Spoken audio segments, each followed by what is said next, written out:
but pane mafavors ndamoda kubvunzawo inonzi ndipo stand uri kupinda ndiri palive. Oh, you're live. Ndiri palive.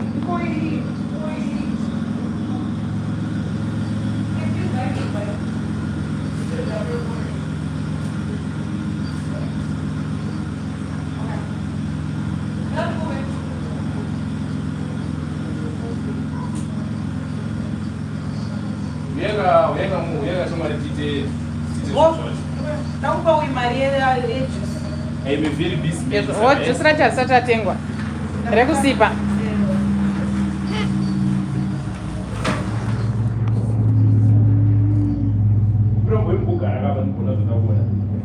Unotesta nini? Alright.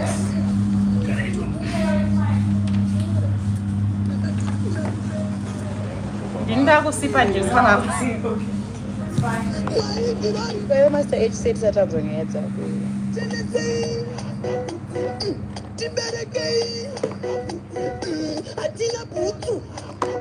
Wageta like saka ndobvunza tikaridza nemaspeaker aya hazvizonzikanganise audio quality yangu. Ndopana ndikubvunza kuti ichi chinhu chimuri kuda kuchistreama or you are just going. No, it's mira not muri dzauya vanhu vangu vauya pana. Hanza pane zvadawo testa. You can see it, it's fine. Ndandati iwo wakareba kudarika. Oh, alright, it's fine. Height yako. Hello guys, hi Michelle's people. My name is Sheikh Zumba Girl and I'm good friends with Michelle Magaya and Edutainment. And that's her baby, of course. She looks pretty. Yeah. We are here to I don't know some where girls. she takes that from, but I think it's not Michelle. But Oh, it's not me. It's not me. I don't know. It might not be Michelle, but yeah, Yeah, the baby maybe. is super cute. Okay, saka pamutora boga. Yo guys, long time. Hey, Frederick, how are you? Tanaka, what is saying? Divine, how are you? Ish, long time guys. Kana mbonchagawo. Mukona ndisingaposti ku YouTube sendingantsvagewo guys. It's fine. Oh, ndoimisa haipinde yakarara here ndandichifunganisa konga kungo ndakadai Positioning yemic yangu uchiona iyi. Positioning yemic yasetwa ndichinzwa. zviri sei guys? sadizophererwe zvese magara ngandokubasa kwenyu zvodai anoti pabasa rekusova maprogram wataradai mavideographer ndichiedita zvangu Asiri wandoshandisa. Anokushanda kufona. No, next videographer with you guys. Anoshanda here. You done. Then you shoot them a video. Zigo anobudisa mafilms anobudere guys. Adjust and music Yeah, she's- Okay, isusu amwe atina ndiye musungo. Imi handro nakasoda masine musungo. I don't know. Oh, thank you. Bluetooth again? Yeah. Ronald. Yanyanya kukwira basic ndichana Ronald haasiri here.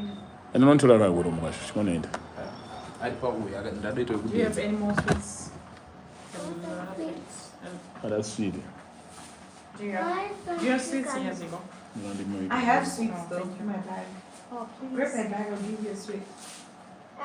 That's my handbag. Apa Zigo angaona mukana kawekufarirwa. Oh, so Zigo zviri kukurambira shamwari. Zigo, did you conflict? Oh, it's for like. And that question I'm over. Atisi boy, you're not posting. Tiri kugadzira guys. Okay guys, ndauya pana pane update ye Kunyangirana. Sorry? I want sugar. I don't have sugar in my bag. Sugar. Sugar. Chewing gum. Oh, sugar. And you don't want to go to the Handi ndochagara nongotaurire pa6 samjos. Handi ndochacho chaarigara ati. Ndochacho katagara achingo atishanyira nacho. Thank you. Ichi chazotaura. Guys, ndauya neupdate yekunyangirana guys. Pane zviri kuitika. It's bad news. Kwataishutira. Kwatiri kushutira kwatinoshutira. Hakuna magetsi. Kune fault yemagetsi guys. for weeks and weeks now. So isusu patinenge tichishuta tinenge chida malights. Saka kuti tibadze kamera pasina malights azvibude panotobuda paine dima mukatosha musikoti kuti hakuite ndo zvakatimisa kuposta kunyangirana guys.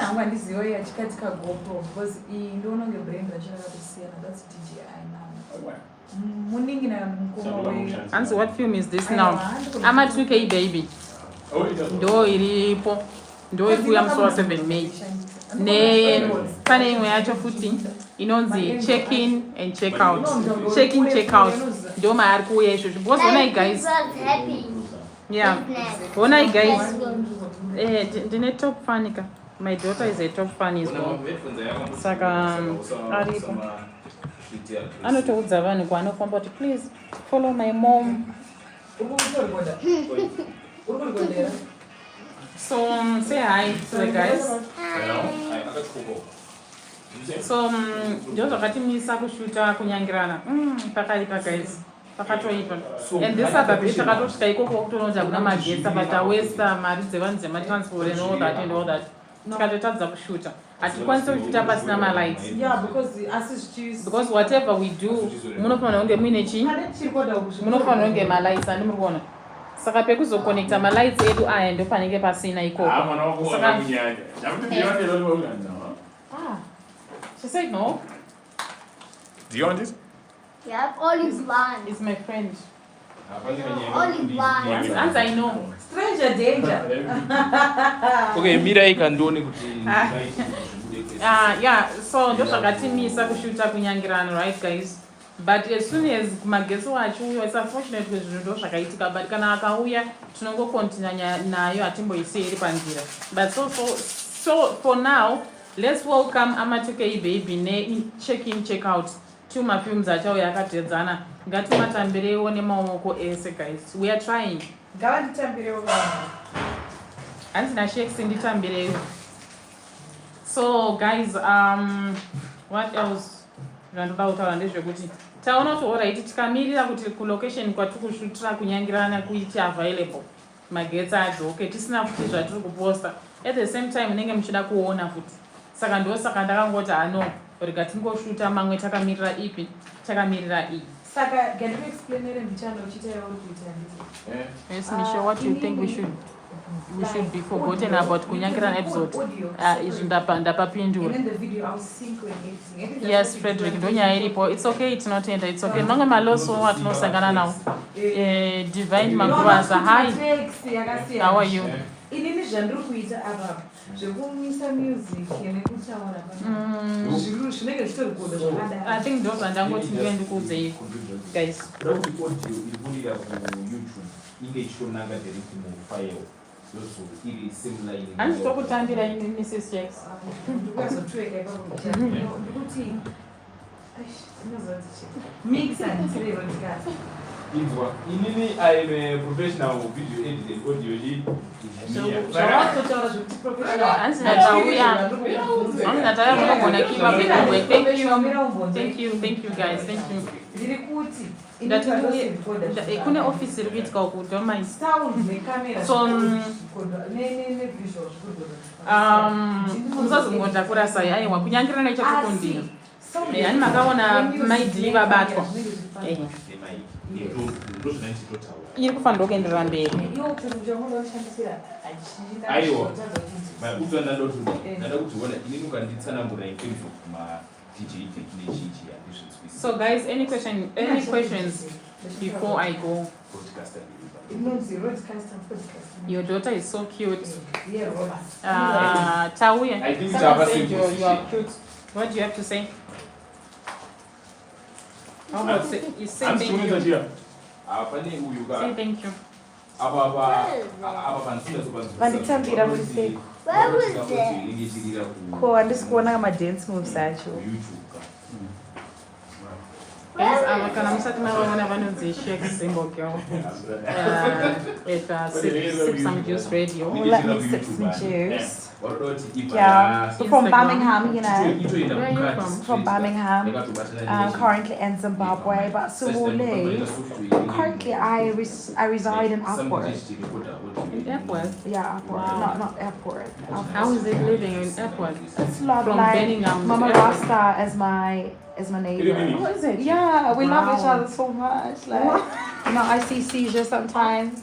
You know seizure? Yeah. No. Caesarea, yeah. Mm. She's really a nice person. Like Mama Rasta is. I think Mama Rasta is my favorite person. Like on social media. She's She's a vibe, right? She's a vibe. I watch her videos. Do you watch her live? Yeah, no, I've not watched her lives, but short videos, yes. I watch her lives and I'm just like entertained. Yeah, she's so real. She doesn't care about what anybody Yeah, thinks. that's She's my just top like, one wow. content creator. Like anyway, I was coming after Mama Rasta. Like I don't know, but she's my number one. Like.